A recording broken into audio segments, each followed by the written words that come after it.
وعلى آلك وأصحابك يا حبيب الله والسلام عليك يا نبي الله وعلى آلك وأصحابك يا نور الله۔ پیارے پیارے اسلامی بھائیوں اور مدنی چینل کے ناظرین، درود پاک پڑھنے کے بے شمار فضائل و برکات ہیں۔ مصطفیٰ جان رحمت شمع بزم ہدایت صلی اللہ تعالیٰ علیہ وسلم کا فرمان عالی شان ہے کہ تم اپنی مجلسوں کو مجھ پر درود پاک پڑھ کر آراستہ کیا کرو کہ تمہارا مجھ پر درود پاک پڑھنا کل بروز قیامت تمہارے لیے نور ہوگا۔ ہم سب چاہتے ہیں قیامت کے دن ہمیں نور ملے، ہم بے نور نہ رہ جائیں، تو ہمیں دنیا میں کثرت کے ساتھ درود پاک پڑھنے ہیں۔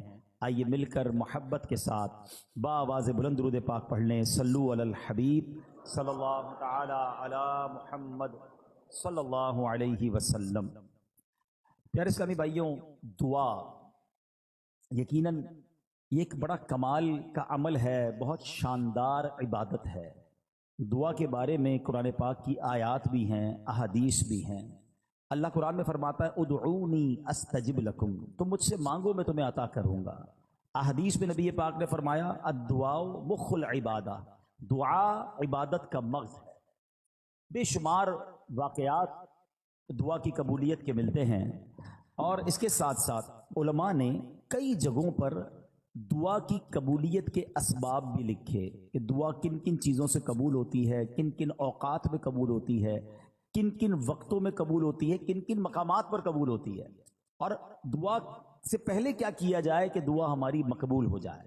تو ہم نارملی دعا کو بڑا نارمل لیتے ہیں، لیکن دعا ایک بڑی کمال کی عبادت ہے۔ مگر آج میرا جو موضوع ہے کہ دعا تو ویسے بھی کرتے رہنا چاہیے، لیکن ہماری زندگی میں ماں باپ کی دعا کتنا بڑا کردار ادا کر سکتی ہے۔ آج میں یہ بات کرنا چاہوں گا کہ والدین کی دعا کا اثر کتنا ہوتا ہے، اور پھر خدا نہ خواستہ والدین کو کوئی تکلیف دے دے تو پھر والدین کی زبان سے اگر بد دعا نکل جائے تو وہ کتنی بڑی ہلاکت کا باعث بن جاتا ہے۔ تو آج توجہ کے ساتھ آپ نے اس بیان کو سننا ہے تاکہ انشاءاللہ ہم اس سے بہت کچھ سیکھ سکیں۔ آج انشاءاللہ ہم مختصر وقت میں ماں باپ کی دعا کا ہم پر کیا اثر ہو سکتا ہے، اور بزرگوں کے کچھ واقعات سنیں گے جس سے ہمیں یہ پتہ چلے کہ بزرگان دین کی جب دعائیں ملی ان کو تو ان دعاؤں نے ان کی زندگی میں کیا اثر ڈال دیا، اور انہوں نے اپنے ماں باپ کے ساتھ برتاؤ کیسا رکھا تاکہ ہم سب کو اس معاملے کی کچھ قدر ہو۔ حضرت ابو الحسن خرقانی رحمۃ اللہ تعالی علیہ، بہت بڑا نام ہے اولیاء کرام میں، ان کے ایک بھائی تھے آپ رحمۃ اللہ تعالی علیہ، اور آپ کے بھائی میں یہ طے تھا کہ ایک بھائی ساری رات اللہ پاک کی عبادت کرتا اور دوسرا ماں کی خدمت کرتا۔ جب دوسری رات آتی تو ماں کی خدمت کرنے والا بھائی عبادت، اور عبادت کرنے والا بھائی جو وہ ماں کی خدمت کرتا۔ ایک دن آپ رحمۃ اللہ تعالی علیہ کے بھائی کی باری ماں کی خدمت کرنے کی تھی، تو آپ کے بھائی نے کہا اگر آج آپ ماں کی خدمت کر لیں اور میں عبادت کر لوں، تو آپ نے اجازت دے دی کہ ٹھیک ہے تم عبادت کر لو، میں ماں کی خدمت کر لیتا ہوں، اور خود ماں کی خدمت میں مشغول ہو گئے۔ آپ کے بھائی نے جو ہی عبادت کی تو غیبی آواز سنائی دی ہم نے تمہارے بھائی کے ساتھ تمہیں بھی اس کے طفیل بخش دیا ہے۔ یہ سن کر انہوں نے بڑی حیرت ہوئی کہ یا اللہ میں تو تیری عبادت کر رہا ہوں، بھائی تو ماں کی خدمت کر رہا ہے، اور ارشاد کیا ہوا کہ اس کے طفیل تمہارے بھائی کے طفیل تمہیں بخش دیا گیا۔ تو یہ کیا وجہ ہے، میری مغفرت اس کے طفیل ہو رہی ہے؟ تو ندا آئی کہ ہمیں تیری عبادت کی حاجت نہیں، بلکہ محتاج ماں کی خدمت کرنے والی کی اطاعت ہمارے لیے باعث خوشنودی ہے۔ ہائے ہائے ہائے، ماں باپ کی جو خدمت ہے نا وہ اللہ کی بارگاہ میں اتنا بڑا مرتبہ رکھتی ہے۔ سبحان اللہ سبحان اللہ۔ حضرت اویس کرنی رضی اللہ تعالیٰ عنہ، کتنا بڑا نام ہے، تابعین میں سب سے افضل تابعی انہیں کہا جاتا ہے، عاشقوں کے امام ہیں۔ سنو، ایک رات آپ کی والدہ آرام کر رہی تھی، محو خواب تھی، نیند میں تھی، آنکھ کھلی تو آواز دے کر کہا اویس پانی پلا دو۔ سیدنا اویس کرنی اٹھے اور گھر کے مٹکے میں پانی نہ تھا، مٹکا اٹھایا، اندھیری رات میں ٹھوکرے کھاتے کھاتے ٹکراتے ٹکراتے کنویں تک پہنچے۔ ماں بستر پر ہے، آپ مٹکا اٹھا کے کنویں کی تلاش میں ہیں۔ رات کو پانی بھرا، کٹورے میں پانی لے کر ماں کے قریب آئے تو اتنی دیر میں ماں پھر نیند میں جا چکی تھی۔ ہم جیسا بندہ ہوتا تو پہلے تو باہر جاتا نہ جاتا، آتا تو سائڈ پہ رکھ دیتا گلاس کہ ماں اٹھیں گی جب پی لیں گی۔ مگر یہ ویسے کرنی تھے. ماں کے سرہانے کھڑے ہو گئے اور رات گزار دی. صبح ہوئی، جب والدہ کی آنکھ کھلی تو دیکھا حضرت ویسے کرنی ماں کے سرہانے پانی کا پیالہ لے کر کھڑے ہوئے ہیں. کہا لختے جگر یہ تم کیوں کھڑے ہو؟ ساری رات کھڑے رہے. کما اس لیے کھڑا رہا کہ رات کسی وقت آپ کی آنکھ کھل جاتی، آپ کو پانی آپ نے مانگا تھا، میں پانی آپ کو پیش کرتا. اللہ اکبر. اب جب ماں نے اتنی فرما برداری دیکھی نا، دعا ماں کی سنو، ایسی ماں نے دعا کی کہ ماں نے کہا کہ یعنی آپ کے درجوں کی بلندی کی ایسی دعا کی کہ اللہ نے آپ کے درجے بلند فرما دیے. ہائے ہائے ہائے. دیکھو نا حضرت ویسے کرنی کا پھر نام کیسا ہو گیا. ایک اور بڑا نام حضرت بایزید بسطامی رحمت اللہ تعالی علیہ. یہ بڑے بڑے نام والوں کا انداز دیکھو اپنے ماں باپ کے ساتھ کیسا تھا. ان کے ساتھ کیا ہوا کہ ایک رات اسی طرح والدہ نے پانی مانگا، پانی لے کر آئے، والدہ کو نیند آ گئی. اچھا یہ بڑی ٹھنڈی رات تھی، سردیوں کی رات تھی.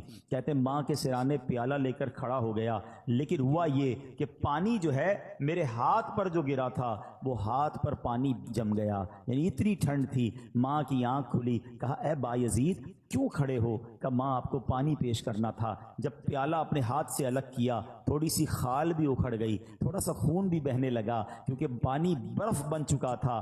اللہ اکبر. ماں نے بڑی دعاؤں سے نوازا. اسی طرح ایک رات والدہ نے ان کو حکم دیا کہ دروازے کا ایک پٹ کھول دو، لیکن رات بھر میں اس پریشانی میں کھڑا رہا کہ دایاں دروازہ کھولوں یا بایاں دروازہ کھولوں، کیونکہ اگر ان کی مرضی کے بغیر میں نے کھول دیا تو کہیں حکم عدولی نہ ہو جائے. ایک مرتبہ بایزید بسطامی کی والدہ محترمہ نے آپ کو مکتب بھیجا. سورہ لقمان پڑھتے پڑھتے جب اس آیت پر پہنچے انشکر لی ولی والدیک، اللہ اکبر. اس کا معنی پتہ کیا ہے؟ اس کا معنی بنتا ہے یہ کہ حق مان میرا اور اپنے ماں باپ کا. تو کہتے ہیں جب وہ آیت پڑھی تو استاد صاحب سے کہتے ہیں کہ میں ذرا والدہ سے ملنے جانا چاہتا ہوں. ڈیورنگ کلاس درجہ لگا ہوا ہے، آیت پڑھی، ترجمہ پڑھا کہ ماں کے پاس جانا ہے. درجہ چھوڑ کر ماں کے پاس آ گئے. اب ماں پوچھتی ہے کہ بیٹا کیوں آئے ہو؟ تو آپ کہتے ہیں کہ ماں میں نے آج قرآن پاک میں پڑھا ہے کہ ماں باپ کا حق پورا کرنا ہے، تو میری عرض یہ ہے کہ دو جگہوں پر میں خدمت نہیں کر سکتا. یا تو مجھے اللہ عز و جل سے ہمیشہ کے لیے مانگ لیجئے، اپنی خدمت میں رکھ لیں، یا اللہ کے حوالے کر دو تاکہ اس کی عبادت میں لگا رہوں. ماں نے فرمایا بیٹا میں تجھے اللہ عز و جل کی بارگاہ کے لیے آزاد کرتی ہوں، اپنا فرض بھی تجھے معاف کرتی ہوں، جا رب کی عبادت میں مصروف ہو جا. یہ ماں کی خدمت تھی جس نے حضرت بایزید کو بایزید بسطامی بنا دیا. اور وہ ماں بھی کیسی تھی جس نے اپنے حق معاف کیے اور بیٹے کو دین کے لیے وقف کر دیا. غوث اعظم رضی اللہ تعالیٰ عنہ پیران پیر شیخ عبد القادر جیلانی بھی تو جیلان سے بغداد جانا چاہتے تھے. ماں سے کہا کہ ماں میں نے علم دین سیکھنے کے لیے بغداد جانا ہے. اچھا یہ آج کل جو ٹریول ہے نا، اب تو ٹریول بہت آسان ہے، بندہ صبح کہیں ہوتا ہے شام کہیں ہوتا ہے. پہلے ایسا نہیں ہوتا تھا.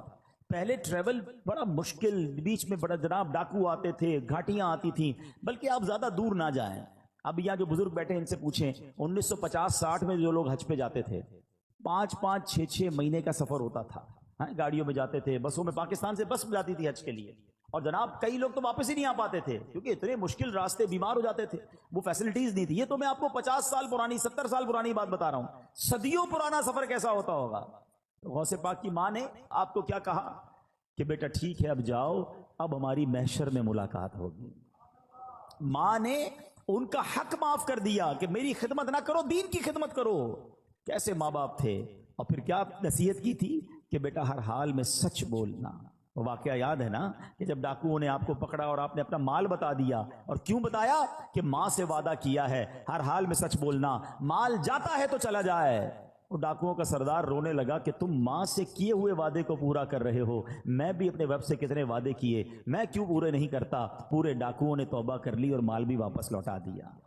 مگر یہ ماں باپ کی خدمتیں تھیں، یہ ماں باپ کی دعائیں تھیں. میں تحدیث نعمت کے لیے اپنے والدین کی ایک بات یہاں عرض کر دیتا ہوں، شاید اور والدین کو اس میں ترغیب ملے کہ الحمدللہ میرے دونوں یعنی امی ابو دونوں نے مجھے بہت پہلے کہہ دیا تھا کہ ہم نے آپ کو اپنا حق معاف کر دیا ہے، آپ جائیے دین کا کام کیجئے. کیونکہ میں بہت زیادہ ان کے پاس نہیں بیٹھ پاتا تھا، ٹریول کافی ہوتا تھا، سفر کافی ہوتا تھا، لیکن میں کبھی کبھی ان سے کہتا تھا کہ میں آپ کی اتنی خدمت نہیں کر پاتا. تو انہوں نے یہی کہا کہ ہم نے آپ کو اپنا حق معاف کیا، آپ دین کی خدمت کیجئے. تو اے میرے پیارے اسلامی بھائیوں، جہاں بچوں کو یہ حکم دیا جا رہا ہے کہ والدین کا ادب کریں، ان کی دعائیں لیں، لیکن اگر ماں باپ دیکھیں نا کہ بیٹا اگر دین کی طرف جا رہا ہے، اگر دین کا بڑا کام کر رہا ہے تو انہیں سپورٹ کرنا چاہیے۔ ہم نے ایسا بھی دیکھا کہ کوئی بچہ عالم بننا چاہتا ہے، حافظ بننا چاہتا ہے، دین کا کام کرنا چاہتا ہے، والدین اس کا الٹا دل توڑ رہے ہوتے ہیں، سختی کر رہے ہوتے ہیں، نہیں نہیں تمہیں دیندار نہیں بننا ہے۔ اور ہم نے دیکھا کہ ایسے والدین آگے جا کر سر پکڑ کر بیٹھے ہوتے ہیں، کیونکہ جب بچے کو دین سے آپ روکتے ہیں تو وہ دنیا میں ایسے غرق ہو جاتا ہے کہ بعض اوقات بری لائن میں پڑ جاتا ہے، غلط کاموں میں پڑ جاتا ہے، اور ماں باپ اس کے بعد سر پکڑ کے رو رہے ہوتے، دیندار بننا چاہتا تھا، میں نے دیندار نہ بنایا۔ دیکھو دیندار اور دنیا دار کی مثال سمجھ لو، یہ میں سب کے لیے نہیں کہتا مگر میجورٹی ایسا ہوتا ہے، ایک بار پھر ریپیٹ کر رہا ہوں، سب کو یہ لاگو نہیں ہوتا ہے مگر اکثریت پر یہ ضرور لاگو ہوتا ہے کہ جب بھی بچہ دنیا میں ترقی کرتا ہے نا، دنیا کو کوئی بڑا افسر بن جائے، دنیا میں جناب کوئی بڑی ڈگری لے لے، دنیا میں کوئی بڑا مقام لے لے، تو بعض اوقات ماں باپ ڈرتے ہیں کہ بچے کو کوئی بات بری نہ لگ جائے۔ بات کرتے میں ماں باپ کو ڈر لگ رہا ہوتا کیونکہ بڑا افسر بن گیا، بڑا سیٹھ بن گیا، بڑا جناب جاگیردار بن گیا، اس نے بڑی ڈگریاں لے لی ہیں۔ یہ ہے دنیا دار کی ترقی کا نتیجہ۔ اور اگر بیٹا دین میں ترقی کر جائے نا، عالم بن جائے، مفتی بن جائے، دین کا مبلغ بن جائے، تو اکثریت یہ ہوتی ہے کہ بچہ ڈرتا ہے کہ ماں باپ کو برا نہ لگ جائے۔ فرق ہے نا، وہ اتنا بڑا مفتی بھی ہوگا کیونکہ اس نے قرآن پڑھا ہے، اس نے حدیث پڑھی ہے کہ ماں باپ راضی ہیں تو رب راضی ہے، ماں باپ ناراض ہیں تو رب بھی ناراض ہو جائے گا، تو اس کو ماں باپ کی رضا کی فکر ہو جاتی ہے۔ تو کبھی اپنے بچوں کو دینداری سے دور نہ کریں۔ اتنے بڑے بڑے علماء کرام، اتنے بڑے بڑے مفتیان کرام، میں نے پہلے بھی یہ واقعہ کئی بار بیان کیا، حضرت امام اعظم ابو حنیفہ، آپ کروڑوں حنفیوں کے پیشوا ہیں اور وقت کے امام، اس زمانے میں بھی آپ کے علم کا شہرا تھا۔ آپ کی والدہ جو تھی وہ کسی مسجد کے امام صاحب کی باتیں بڑی شوق سے سنتی تھی، تو ہوا یہ کہ ایک بار ان کی والدہ نے کہا کہ جاؤ قاضی ذرا سے جو ہے نا وہ میرے لیے سوال پوچھ کے آؤ۔ امام اعظم خود وقت کے امام ہیں، وہ آپ کہہ سکتے تھے ماں تم مجھے کہہ رہی ہو کہ میں ایک مسجد کے امام سے مسئلہ پوچھ کے آؤں، میں خود سب سے بڑا مفتی ہوں، لوگ میرے اتنے بڑے بڑے تو میرے شاگرد ہیں۔ مگر ماں کا حکم تھا نا، ماں کو یہ نہیں کہا میں بڑا ہو گیا ہوں، ماں کو یہ نہیں کہا میرا مرتبہ بڑا ہو گیا ہے، ماں کا حکم تھا مسجد کے امام صاحب کے پاس پہنچ گئے۔ امام اعظم ابو حنیفہ کہتے ہیں میری ماں نے یہ مسئلہ پوچھا، حضور جواب دیجئے۔ وہ امام صاحب کہتے ہیں حضور کیوں شرمندہ کر رہے ہیں، آپ وقت کے امام ہیں، آپ کو میں جواب دوں گا۔ کہ میری ماں نے تم سے پوچھنے کو کہا ہے۔ کہا اچھا ایسا کریں جواب آپ لکھ دیں، دستخط میں کر دیتا ہوں۔ جواب امام اعظم نے لکھا، دستخط امام صاحب نے کیا، ماں کو لے کر آئے کہ ماں یہ جواب دیا امام صاحب نے۔ کہا ٹھیک ہے۔ تھوڑے دنوں بعد ماں کہتی ہے میں خود جاؤں گی سوال پوچھنے کے لیے۔ اب امام اعظم نے کیا کیا، ماں سے بحث نہیں کی، ماں سے لڑائی نہیں کی، میں اتنا بڑا مفتی، اتنا بڑا امام، تم چل کر وہاں تک جاؤ گی، اتنا سفر ہم کریں گے، مجھ سے مسئلہ پوچھ لو۔ ادب، دیکھو یہ ہے فرق۔ دین میں ترقی کی تھی نا تو ادب میں بھی ترقی تھی، تعظیم میں بھی ترقی تھی۔ ماں کو سواری پر بٹھایا اور کوفہ کی گلیوں میں لوگوں نے دیکھا کہ وقت کا امام ماں کی سواری کی رسی پکڑ کر مسجد کے امام کے پاس مسئلہ پوچھنے جا رہا ہے۔ آپ ادب سے باہر کھڑے ہو گئے مسجد کے، ماں اندر جاتی ہے، مسئلہ پوچھتی ہے، ماں واپس آتی ہے، امام اعظم رسی پکڑ کر واپس لے کر آتے ہیں۔ اے میرے پیارے اسلامی بھائیوں، اس واقعے سے شاندار درس یہ ہے، آج ہم میں کوئی مالدار بن جائے، کوئی جناب افسر بن جائے، کوئی جناب کسی علاقے کا کونسلر، ایم پی اے یا ویسے ہی مشہور ہو جائے، دیندار لوگوں سے بھی بات کر رہا ہوں، اگر تمہارے کچھ چاہنے والے بن گئے، کچھ فالوور بن گئے، کبھی اپنے ماں باپ کو یہ مت کہنا میں بڑا ہو گیا ہوں، میں بڑا آدمی ہو گیا ہوں، میرے سے اس طرح بات نہ کرو، میرے پاس ٹائم نہیں ہے۔ میں کچھ بھی ہو جاؤں اپنے ماں باپ کا بچہ ہی ہوں۔ ہاں، ان کی ویل چیئر چلانے کا جو مزہ ہے نا، ان کے پیر دبانے کا جو لطف ہے، اور ان کے لیے کوئی خدمت کرنے کا جو لطف ہے وہ اٹھایا کرو۔ اپنے آپ کو بڑا ماں باپ کے سامنے مت سمجھنا۔ جنہوں نے اپنے ماں باپ کے آگے اپنے آپ کو جھکایا، اپنے ماں باپ کی تعظیم کی، اللہ نے ان کے ناموں کو بلند کر دیا۔ ہاں، ادھر اونچا سر کرو گے تو دنیا میں ذلیل ہو جاؤ گے، ادھر سر جھکا دو گے، تعظیم کرو گے، دعا لگ گئی تو بیڑا پار ہو جائے گا۔ ہاں، حضرت محدث اعظم پاکستان مولانا سردار صاحب، کتنا بڑا نام ہے، بڑے بڑے علماء ان کے شاگرد ہیں۔ آپ کو پتا ہے آپ کی والدہ آپ کو کیا دعا دیتی تھی؟ ان کا نام سردار تھا، کہ میرے بیٹے کو اللہ دین میں سردار بنا دے۔ ماں کی دعا لگی، اب محدث اعظم پاکستان بن گئے۔ یہ ہے ماں کی دعا کا صلہ۔ اے میرے پیارے اسلامی بھائیوں، اور بڑے بڑے صحابہ، خود نبی پاک علیہ الصلوۃ والسلام کا انداز اپنے والدین، صرف والدین نہیں، ماں باپ کے جو دوست ہوتے ہیں، ماں باپ کا انتقال ہو جائے نا تو فیملی میں اب ہمارے یہاں پرابلم کیا ہے، جب ماں باپ کا انتقال ہوا اب ماں باپ کے دوستوں سے رشتہ داروں سے رشتہ ہی ختم، ادھر والدہ کا انتقال ہوا ننیال سے رشتہ ختم، والد صاحب کا انتقال ہوا ددیال سے رشتہ ختم، چاچا کو کوئی نہیں پوچھتا، تایا کو کوئی نہیں پوچھتا ہے، ادھر اسی طرح امی کا انتقال ہو گیا ننیال کو کوئی نہیں پوچھ رہا۔ نہیں، جن کا ان کے ساتھ تعلق تھا ان کی روح کو اگر راضی کرنا ہے تو ان کے جانے کے بعد ان کے رشتہ داروں اور ان کے دوستوں کے ساتھ اچھا سلوک کریں۔ اب سنیں، حضرت سیدنا عبداللہ ابن عمر سے مکہ مکرمہ میں ان کی ایک اعرابی ایک دیہاتی سے ملاقات ہوئی۔ عبداللہ ابن عمر نے اس کو سلام کیا، جس سواری پر آپ سوار تھے اس بندے کو، اس اعرابی کو اس سواری پر بٹھا لیا اور اپنا امامہ اتار کر اسے دے دیا۔ اب باقی ساتھی دیکھ رہے ہیں اتنی بڑی شخصیت اور جناب یہ کیا کر رہے ہیں گاؤں گوٹھ کے آدمی کے ساتھ۔ تو کہا حضرت یہ تو تھوڑے سے پیسوں سے تھوڑے سے تحفے سے بھی گاؤں والے خوش ہو جاتے ہیں، آپ نے اتنی مہربانی کیوں کی؟ آپ نے فرمایا کہ اس کا باپ جو ہے نا میرے والد سیدنا عمر بن خطاب، حضرت عمر کے بیٹے تھے نا حضرت عبداللہ بن عمر، کہتے اس کا جو والد تھا نا وہ میرے والد حضرت عمر کا دوست تھا۔ میں نے اللہ کے رسول کو فرماتے ہوئے سنا ہے کہ بہتر بھلائیوں میں سے ہے کہ بیٹا اپنے باپ کو ساتھ محبت رکھنے والوں سے بھی صلہ رحمی کرے، یعنی جو آپ کے والد کے ساتھ اچھا سلوک کرے نا، اب وہ چلے گئے والد صاحب دنیا سے، اب ان کے ساتھ اچھا سلوک کرے۔ آپ کو معلوم ہے نبی پاک علیہ الصلوۃ والسلام بی بی خدیجۃ الکبریٰ رضی اللہ تعالی عنہا کی جو سہیلیاں تھیں نا ان کو بھی تحفے بھجوایا کرتے تھے، حالانکہ ان کا وصال ہو گیا تھا۔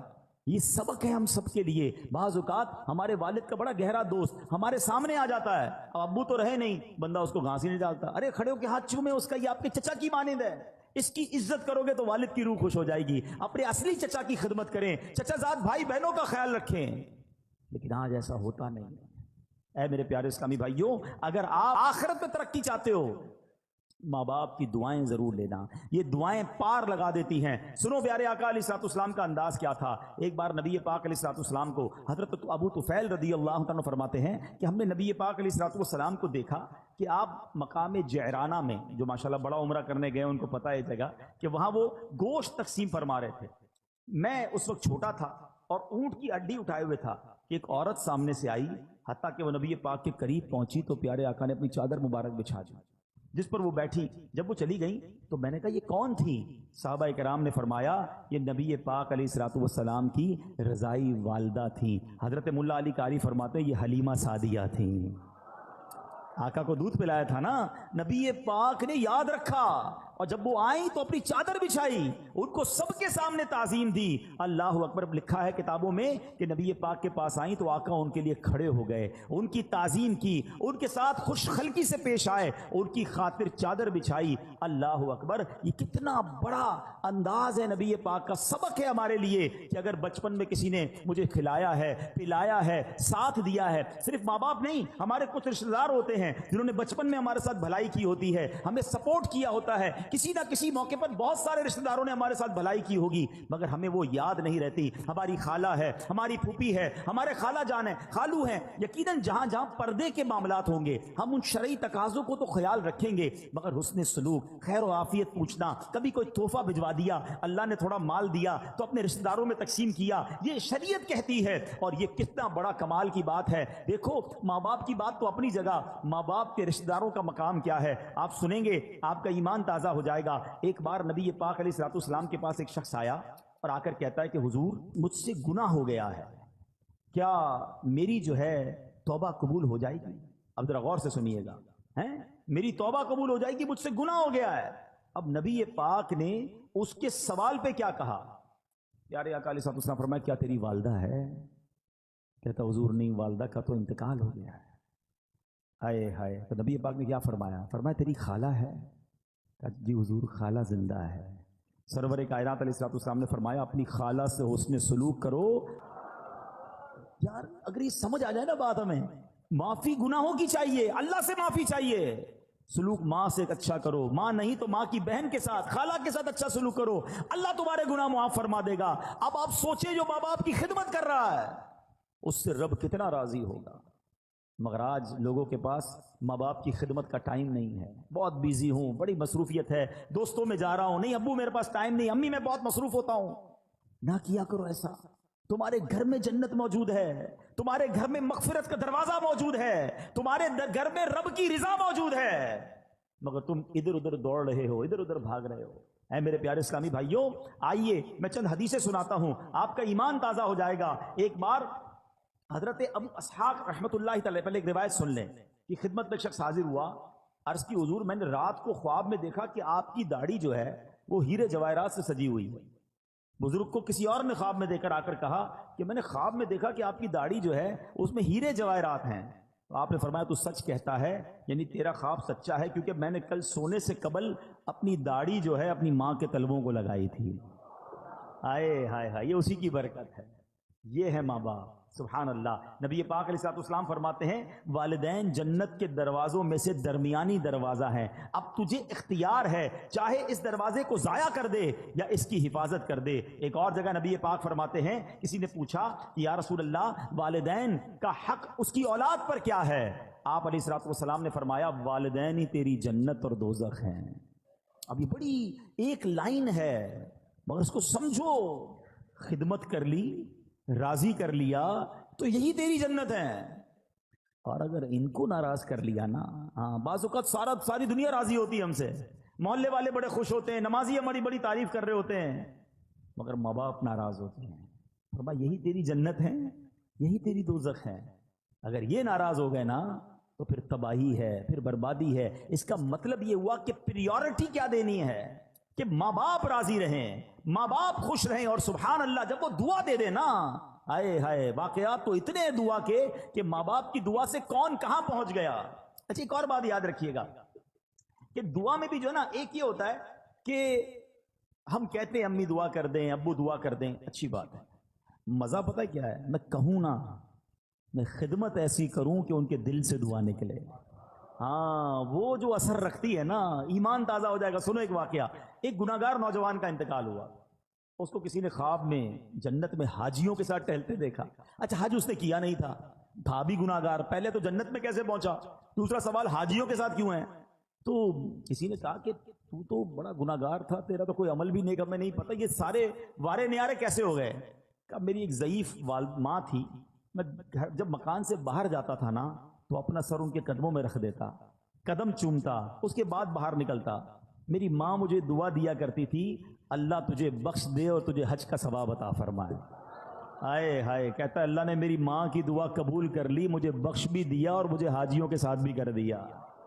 یہ دعا ہے، دل سے نکلے نا تو بیڑا پار کر دیتی ہے۔ وہ سنا ہوگا نا واقعہ، میں صرف اشارہ دے کے نکل جاتا ہوں کہ حضرت موسیٰ نے رب سے عرض کیا تھا کہ مولا میرا جنت میں پڑوسی بتا دے، ہیں اشارہ کیا گیا کہ فلاں کسائی تیرا پڑوسی ہے، کسائی اور حضرت موسیٰ کا پڑوسی کلیم اللہ کا پڑوسی، آپ ڈھونڈتے ڈھونڈتے پہنچ گئے۔ ڈیٹیل کیا ملی کہ ماں کی جب خدمت کرتا تھا، والد کی جو خدمت کرتا تھا تو وہ دعا دیتے تھے کہ یا اللہ میرے بچے کو جنت میں موسیٰ کا پڑوسی بنا دینا۔ اللہ نے وہ دعا قبول فرما لی اور کلیم اللہ کا پڑوسی بنا دیا۔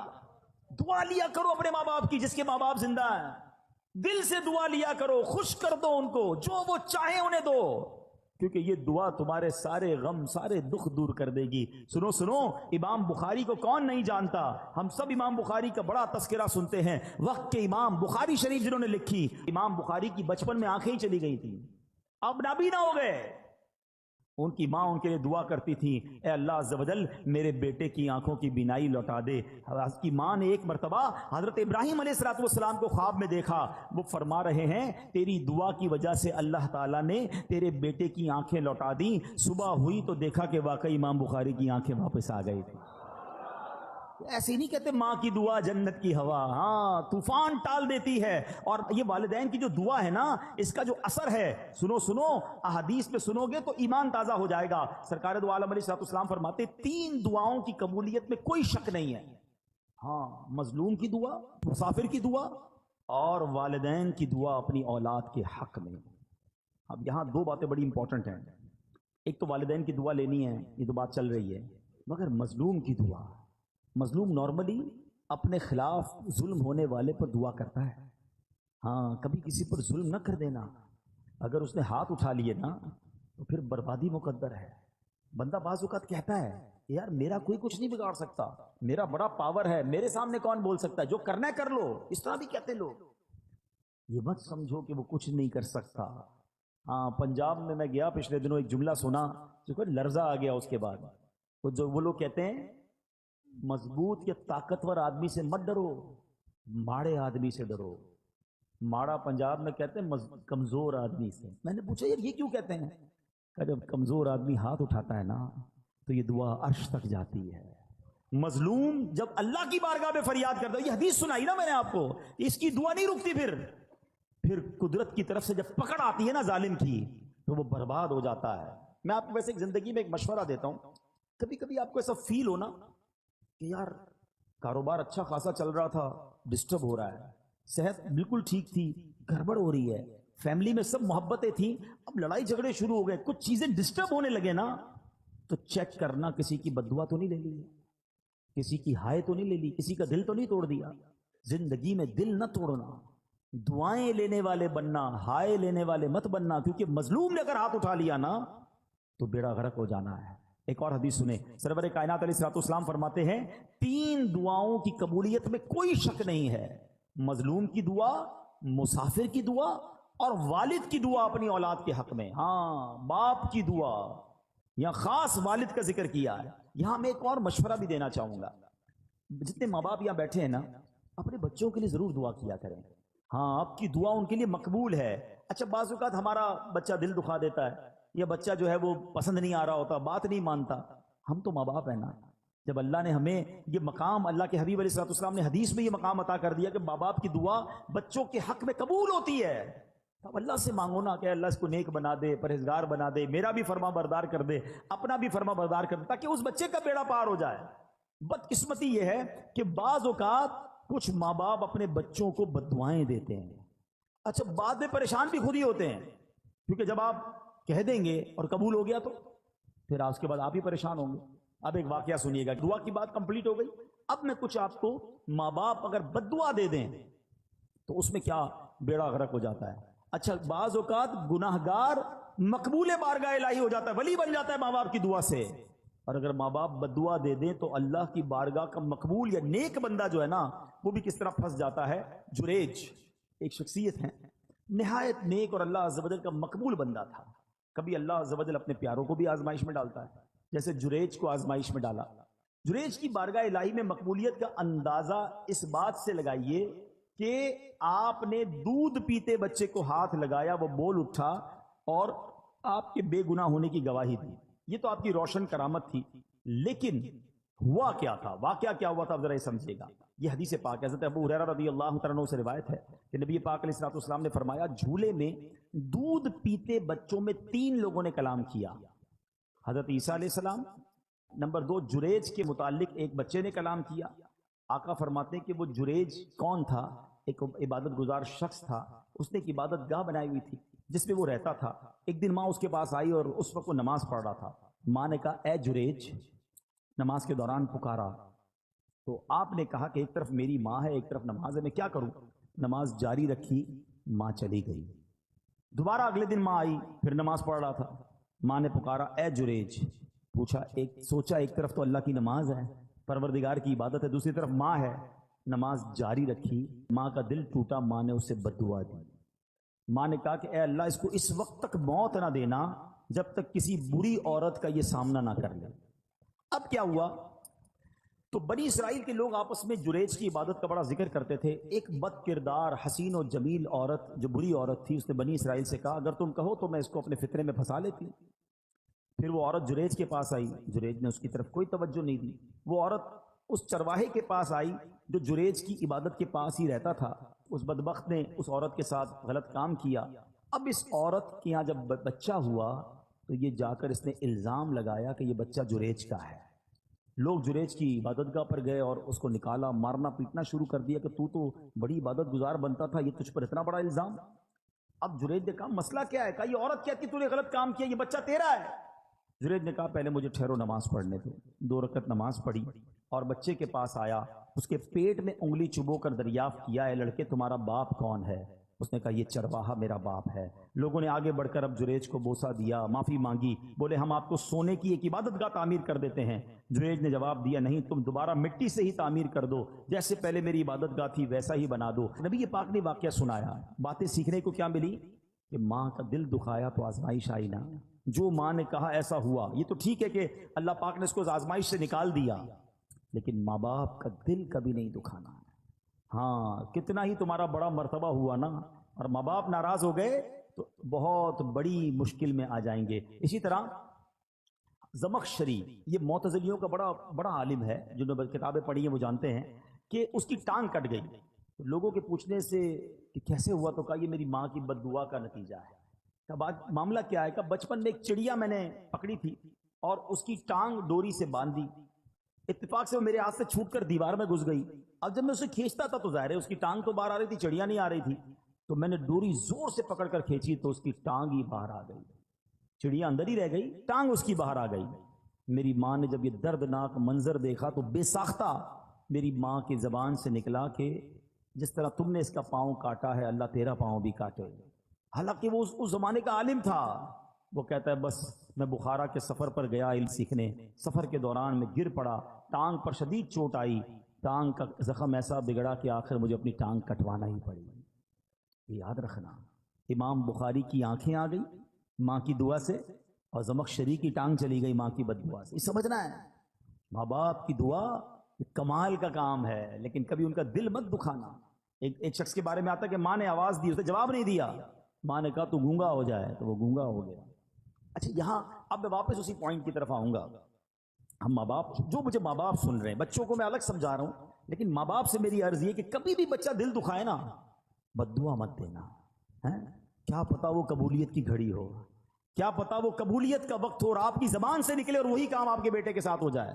وہ عورتیں ہماری بہت زیادہ تجھے کیڑے پڑے، تو برباد ہو جائے، تو خوش نہ ہو، بعد میں آپ کو ہی تکلیف ہوگی جب بچے کو کچھ ہو گیا تو بد دعا نہ دیں. اور بچوں سے گزارش یہ ہے کہ اپنے ماں باپ کی خوب خدمت کریں، ان کی دعائیں لیں، کیونکہ ماں باپ کی دعا تمہارے سارے غم دور کر دے گی. لوگ بعض اوقات بہت سارے لوگوں کے پاس دعا کے لیے جاتے ہیں، اگر واقعی تمہارے پاس ماں باپ ہے نا، ارے انہی کے قدموں میں بیٹھ جاؤ. انہوں نے ہاتھ اٹھا دیے، طوفان ٹل جائیں گے، مشکلیں آسان ہو جائیں گی. اب آخر میں پیارے اسلامی بھائیوں اپنے بیان کے اختتام میں ان لوگوں سے کچھ بات کر لیتا ہوں کہ جن کے ماں باپ چلے گئے. اب مسئلہ یہ ماں باپ تو چلے گئے، اب تو دعا تو لے نہیں سکتے. اب ہم کیا ایسا کریں کہ ان کے جانے کے بعد ان کی روح ہم سے خوش ہو جائے، ان کے جانے کے بعد بھی وہ ہم سے راضی ہو جائے اور اللہ ہمیں ماں باپ کے فرما برداروں میں شامل کر لے. تو اس کا طریقہ یہ ہے کہ ہم پہلے تو ماں باپ کو خوب ایصال ثواب کرتے رہیں. الحمدللہ جن کو اللہ نے نوازا ہے، جو کر سکتے ہیں وہ ماں باپ کے لیے مسجد بنا دیں. مسجد نہیں بنا سکتے، مسجد میں حصہ ملائیں، قرآن خوانی، صدقہ جاریہ کے کام، دعائیں، ہر نماز کے بعد ماں باپ کے لیے دعا کرتے رہیں. انشاءاللہ رب کریم اس کی ماں باپ کی روح کو اس بندے سے خوش کر دے گا. کیونکہ اگر بچہ انہیں یاد کرتا رہے گا، انہیں ایصال ثواب کرتا رہے گا. اسی طرح جن کے ماں باپ حیات ہیں ان کے لیے بھی بڑے پیارے پیارے آداب کتاب میں لکھے کہ ان سے دل سے محبت کریں، ان کو نام سے مت پکاریں، ان کی کنیت سے پکاریں جسے وہ پسند کرتے ہیں. اب جیسے آج کے دور میں ہم امی جان ابو جان کہتے ہیں، بعض لوگ اپنے ماں باپ کو بھی نام سے پکار رہے ہوتے ہیں. ان سے پہلے نہ بیٹھیں، ان کے آگے نہ چلیں، حتی الامکان ان کے برابر نہ بیٹھیں. اگر وہ تشریف لائیں تو ان کے استقبال کے لیے تعظیماً کھڑے ہو جائیں، ان کو عزت کی جگہ بٹھائیں، ان کے لیے اپنی چادر بچھا دیں. چہرے کی بشاشت اور خندہ پیشانی کے ساتھ محبت کے ساتھ ان کا استقبال کریں، اپنی بات احسن انداز میں کریں. اگر نہ مانے تو خاموش ہو جائیں، ضد نہ کریں، ناراض ہوئے بغیر ان کی بات قبول کریں، ان سے نرمی سے بات کریں. ہاں یہ بہت بڑا پرابلم ہے. بیٹا جب بڑا ہو جاتا ہے، بیٹی بڑی ہو جاتی ہے تو سختی سے ماں باپ سے بات کر رہے ہو، ماں باپ کو ڈر لگ رہا ہوتا ہے، ماں باپ کا دل نہیں چاہتا کوئی بات کرنے کو. یا جب بات کرتا ہوں کاٹنے کو آتے ہیں، جب بات کرتا ہوں مجھے ڈانٹتے ہیں. ماں باپ کو کوئی ڈانٹتا ہے؟ توف ہے اس اولاد پر کہ جس سے بات کرنے میں ماں باپ کو ڈر لگتا ہے. ارے ماں باپ سے بندہ بات ایسے کرے جیسے غلام آقا سے بات کر رہا ہے. کسی افسر کے پاس جاتے تو کیسے جاتے ہیں؟ سر تھوڑا سا میرا کام، تھوڑی فائل پہ سائن کر دیں، آپ کی بڑی مہربانی، بہت شکریہ، بس. اچھا وہ کہ نہیں اچھا صاحب کوئی بات نہیں میں کل آ جاؤں گا. اس سے نہیں کہتے آپ مانا کیوں کر رہے ہیں، کل کیوں بلا رہے ہیں؟ نہیں میں کل آ جاؤں گا، کوئی سر آپ ناراض نہ ہو. دنیا کے افسر سے یہ انداز اور ماں باپ سے کیوں منع کر رہے ہیں، کیوں روک رہے مجھے جانے سے، میری بات آپ کیوں نہیں مان رہے؟ ارے تم ماں سے اس طرح بات کرو گے، والد سے اس طرح بات ہوگی؟ کتابوں میں لکھا ہے بیٹے پر حق ہے والد کا اس طریقے سے کہ بیٹا باپ کے آگے ایسے رہے جیسے غلام آقا کے آگے رہتا ہے. مگر افسوس یہ ہے کہ آج باپ بیٹے کا غلام بنا ہوا ہے.